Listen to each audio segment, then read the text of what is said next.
और यस रोहिणी मैया कभी भी जब कभी कान्हा का जन्म बार आता है तो उत्सव मनाते हैं। कभी जब जन्म नक्षत्र रोहिणी आ जाए तो उत्सव मनाते हैं। कभी योग आ जाए, किसी न किसी कारणवश उत्सव मनाते रहते हैं। आज 6 माह के कन्हैया हो गए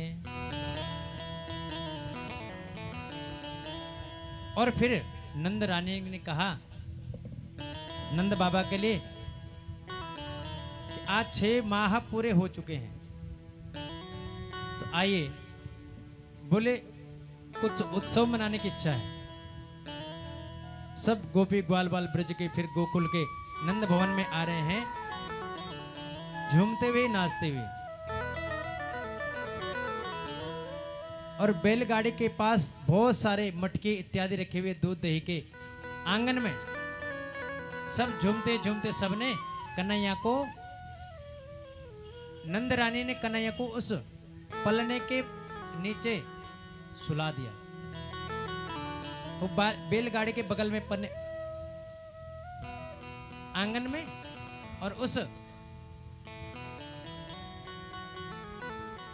उमंग के साथ अंत में जब सब थक गए, नंद रानी ने नंद बाबा के छोरी यानी कन्हैया को उस बैलगाड़ी के पास सुला दिया। कान्हा सो गए, लेकिन जब वो उठे उनकी ओर कोई ध्यान नहीं देता, सब अपने आनंद में मग्न हैं। सुखदेव भगवान कहते हैं कि एक बार तो प्रभु रोए, लेकिन जब किसी ने ध्यान नहीं दिया तो भगवान ने कहा कि अच्छा सब अपने में मस्त है, मेरे कोई ध्यान नहीं देता। तो उस बैलगाड़ी जहां दूध दही के मटके थे वहां एक सकटासुर नाम का दैत्य आया और वो उसमें छुप गया कन्हैया को मारने के लिए। तो ऊचोरभ्यवसते मतीन गोपान गोपिश्च बालका रुदुतानेन पादेन क्षिप्त में तन्न संशय। पहले गोविंद रोए जोर जोर से, किसी ने ध्यान नहीं दिया, तो कन्हैया ने अपनी कन्नी उंगली पैर के अंगूठे से रुदुतानेन पादेन पैर का अंगूठा लगाया उस छकड़े पे बैलगाड़ी पे, और सब दूध दही के मटके गिरते हुए उस तृणावर्त के वो उस सकट के ऊपर आए और उसका प्राण पिखेरु उड़ गए। बोलो सकट भंजन महाराज की जय हो। और एक बार सुखदेव भगवान कहते हैं कि फिर तृणावर्त को भेजा। चक्रवाक वो नंद भवन के आसपास आए, तृणावर्त घूमता रहा और जहां कन्हैया को देखा तो कन्हैया को पकड़ करके उड़ने लगा आकाश में। तो कन्हैया पहले तो हल्के हो गए, जब तक पूरे ब्रजमंडल में घूमता तब तक कन्हैया हल्के रहे, घूमते रहे। और अंत में उसने चालबाजी की तृणावर्त ने, और भगवान को वो मथुरा की ओर ले जा रहा था। भगवान भारी हो गए, भारी इतने भारी हो गए तृणावर्त उड़ नहीं पाया। अब तो वह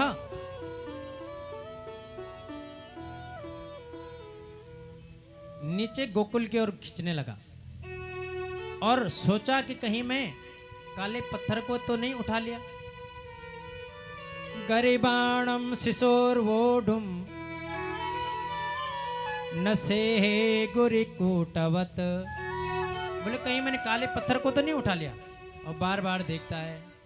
सुखदेव भगवान कहते परीक्षित, भगवान प्रभु के भक्त गोविंद के जो भक्त हैं, जो गोविंद के भक्त हैं, बोले वो भगवान पत्थर में भी भगवान को देखते हैं। और राक्षस बुद्धि देखो, भगवान में पत्थर देख रहा है।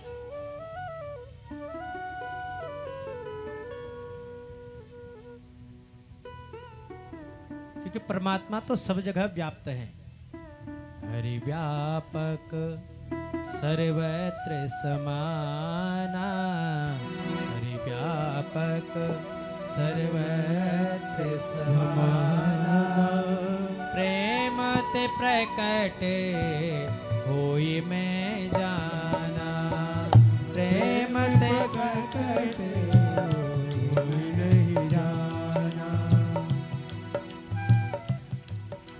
परमात्मा केवल प्रेम से ही मिलते हैं, ऐसे संत जन कहते हैं। सुखदेव भगवान कहते हैं हिंस स्वपापेन विहिंसत खला साधु समत्वेन भयाद विमुच्यते। अपने कर्मों के कारण सबका ह्रास होता है। जो जैसा कर्म करेगा वो वैसा फल पाएगा। तृणावर्त भगवान इतने भारी हुए कि तृणावर्त को भगवान का वजन सहन नहीं हुआ, धड़ाम से गिर पड़ा और विशाल काय पत्थर पे उसका माथा लगा। और तृणावर्त का गोविंदाय नमो नमः। बोले कृष्ण कन्हैया लाल की जय हो। इसलिए फिर नंद बाबा और नंद रानी ने फिर उत्सव किया, गोमूत्र से भगवान का सिंचन किया। और शास्त्र कहते हैं कि विप्र वेद्य गुरु ज्योतिषी मान्य और नृपराज, 6 जगह बताई है। विप्र वेद्य गुरु ज्योतिषी मान्य और नृपराज, इन्हें भेंट यदि ना करे तो सिद्ध हो ही नहीं काज। आपने घर में ब्राह्मण को बुलाया, आपके घर संत आए तो कुछ ना कुछ दे दो श्रद्धा से। 1 वर्ष आज हो गया, नंद बाबा ने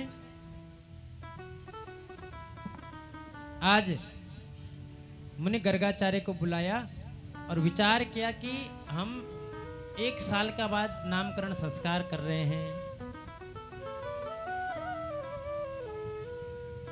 यदूनाम महमाचार्यम ख्यातश्च भुवि सर्वता सुतं मया संस्कृतं ते मन्यते देवकी सुतम।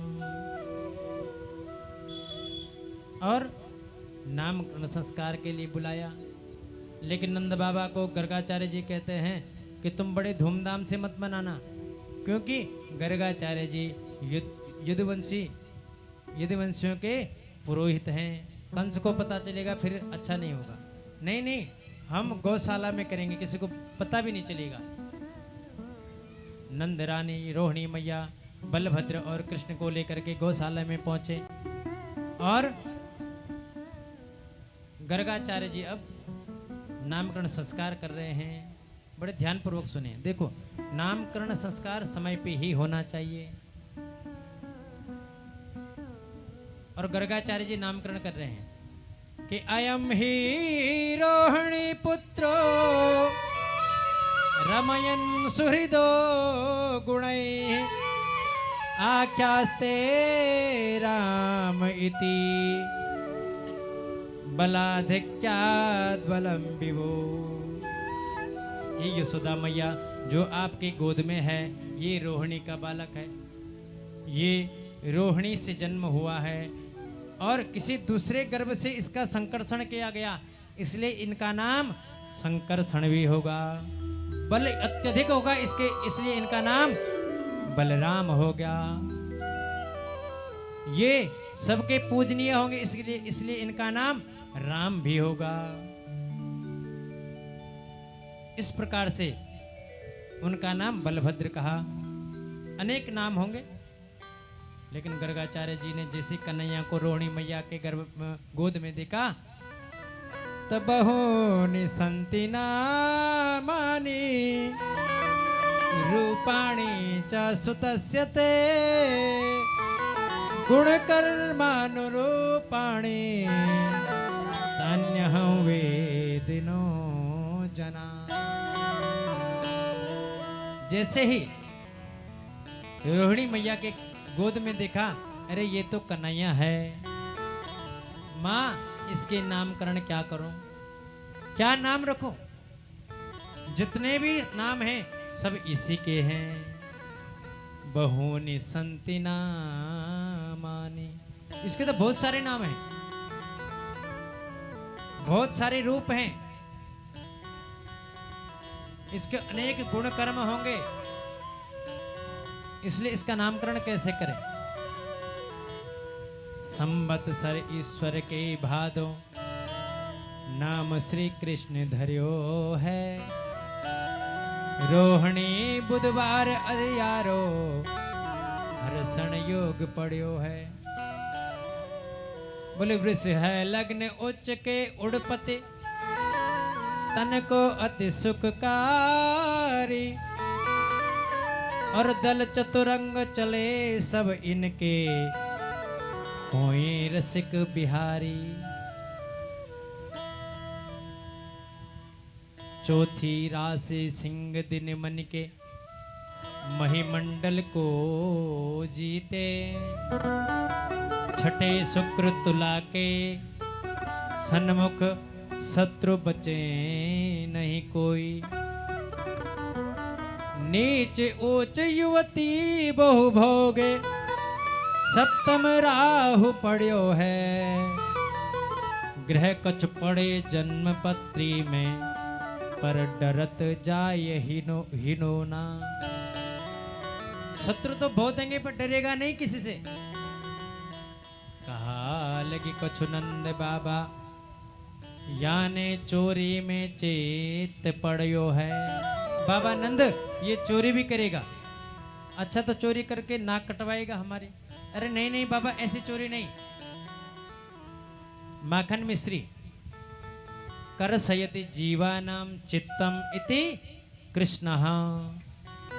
जीव के चित्त के पापों का संकर्षण करेगा, और मन जब पवित्र हो जाए तो जीव के चित्त को अपनी ओर आकृष्ट करेगा। कृष्ण दूसरे के पाप ताप संतापों को हरेंगे, इसलिए ये विशेष चोरी है। लेकिन सबसे बड़ी चोरी तो इसकी एक होगी बाबा। क्या? बोले वृंदावन बिहारी लाल की जय। सबसे बड़ी चोरी तो ये बोले क्या करेगा? राधा रानी के मन को चोरेगा। आइए बड़े प्रेम से। ब्रजे वसंतम